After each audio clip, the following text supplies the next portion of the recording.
Dobrodošli na drugem dne 7. simpozija slovenskih raziskovalcev v tujini, ki ga v Društvu Vtis organiziramo v sodelovanju z Ministrstvom za izobraževanje, šolstvo in šport. Društvo Vtis naslednje leto praznuje že 10. obletnico od ustanovitve. Simpozij, ki pa je letos že 7., je pa pravzaprav eden od že najbolj tradicionalnih dogodkov društva. In zato sem res vesela, da smo se letos lahko spet po 2 letih ukrepov in podobno ponovno srečali in podružili v živo.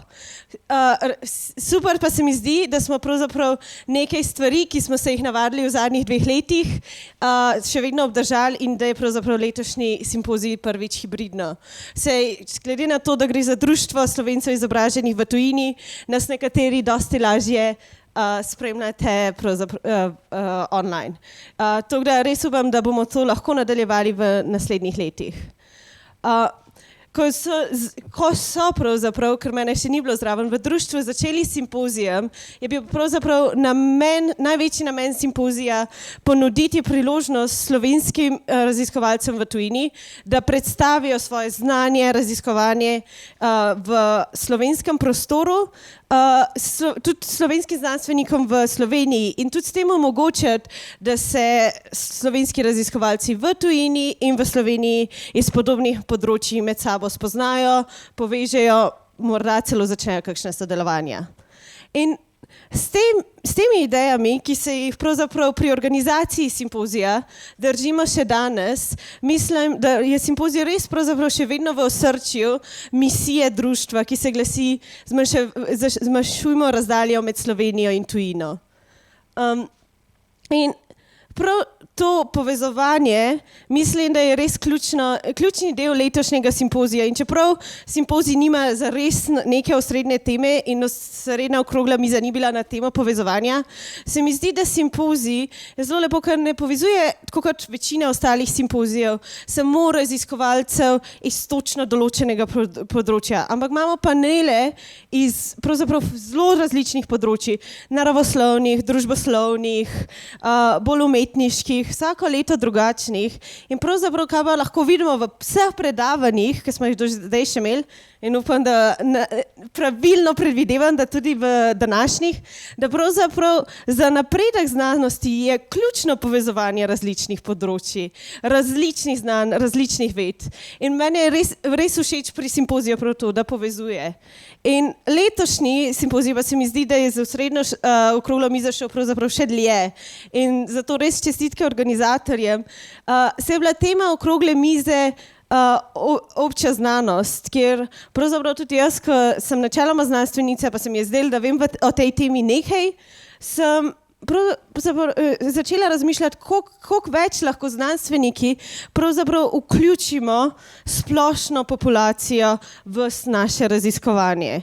In se mi zdi, da je ta simpozij res nas povezal ali pa govoril v povezovanju v najširšem pogledu besede. Ne samo raziskovalcev v tujini, ne samo v Sloveniji med sabo, ne samo na enem področju, ampak res preko različnih področji in pa potem pravzaprav v splošni populaciji tudi.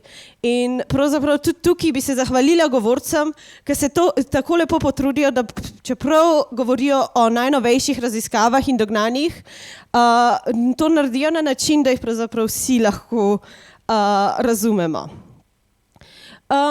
In to povezovanje, ampak tudi deljenje znanj, ki jih imajo naši člani tako veliko, se nam zdi res pomembno in v prihodnosti bi v društvu res radi to še povečali. In ne samo tudi v bolj raziskovalno-akademskem svetu, ampak tudi na ostalih področjih, bolj povezanih z gospodarstvom ali pa z ostalimi vedami. In zato si bomo v naslednjih letih trudili, ali pa že v naslednjem letu trudili vzpostaviti in začeti platformo, s katero bi radi povezali organizatorjev dogodkov, ampak pravzaprav kogarkoli, ki išče strokovnjake na določenih področjih z našimi člani, ki so resnično strokovnjaki iz toliko različnih področjev, z izkušnjami iz vsega sveta. Tako da vse prisotne tukaj online in kjerkoli drugje v Sloveniji ali kjerkoli, vas res vabim, da ko iščete govorce, intervjujence, strokovnjake, se obrnite na nas, na vtis, da vas lahko povežemo tudi z našimi strokovnjaki, ker, kakor kaže ta simpozij, res imajo veliko znanja. Naši člani pa pravzaprav v povezovanju pokaže še eno moč in sicer s tem, kako poleg mnogih dogodkih, ki jo organizirajo, so še iniciative. Kot naprimer v lanskem letu smo izdali dobre prakse za poslovalcev ali pa komentarje na razvojno inovacijsko strategijo Republike Slovenije. Tako da res v društvu želimo deliti znanje, ampak tudi sodelovati z organizacijami v Sloveniji in druge in te naše izkušnje deliti. In res upam, da to sodelovanje na simpoziju z ministrstvom je pravzaprav samo začetek in res sem vesela, kako uspešno je, ampak je začetek mnogo večjih sodelovanj v slovenskem okolju.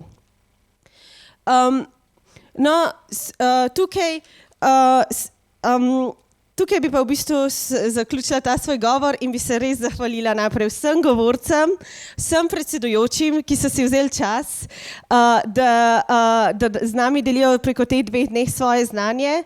Rada bi se zahvalila Ministrstvu za izobraževanje, šolstvo in šport za soorganizacijo pri organizaciji dogodka, pa tudi Novartisu, ki so prav tako podprli dogodek.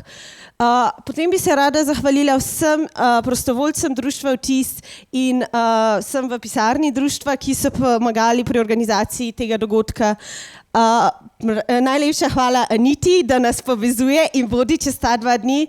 In res največji hvala pa Neži Ribarič in Niki Rožanc, ki sta pravzaprav vodili organizacijo tega dogodka in zdaj že več mesecev vložili ure, če pa seštejemo, pa tudi dneve, mogoče celo mesece v ta dogodek, da res poteka tako gladko in da res smo lahko danes tukaj. Tako da hvala vam in upam, da se naslednje leto spet vidimo.